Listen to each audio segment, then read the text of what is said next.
Ito nga pala ulit yung aking niluluto sa panglimang araw ng Ramadan. Hello mga kakabs, ito nga pala yung aking gagamitin sa paggawa ng dough. At meron lang akong 3 basong harina dyan at lagyan ko lang din siya ng aking mga panghalo dyan. Ayan nga pala ay vanilla at asukal at saka yung yeast. At syempre ilalagay ko na rin yung baking at lagyan ko lang din siya ng kaunting asukal at lagyan ko din siya ng gatas na powder. At bali nga pala imimix ko muna yan bago ko ilalagay yung yeast. Yung yeast nga pala inilagyan ko muna siya ng kaunting tubig. At yan naman ay nilagyan ko lang din siya ng tubig na kaunti lang. Para naman sa pagmimix ko dyan, kailangan natin unti-unti lang ang paglalagay ng tubig para hindi naman siya maging lugaw or yung basa lalo.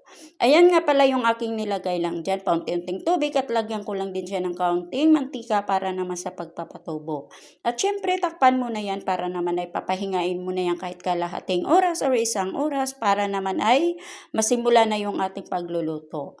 Ayan na nga, fast forward na nga, syempre magawa muna ako ng aking pangmeriendang tinapay. Ayan nga, tapos na ako sa paggagawa. Bali nga pala, hayaan ko muna ng mga minuto para naman ay akin na yan simulan sa pagluluto. Fast forward ulit, ito na nga, tapos na nga ako sa aking pagluluto ng aking merienda. Syempre, kakain muna ako para naman ay tuloy-tuloy na rin ako sa aking pagluluto. Tapos na nga pala lahat yung aking mga ginagawa dyan. Bali nga pala yan ay nakaready na yan para naman ay isasalang. Bali nga pala yung aking paggagawa dyan. Gagawin ko muna yan, lagyan ko lahat, tapos papahinga ko saglit, saka ko isasalang. At meron nga rin pala akong ginagawa dyan na parang empanada.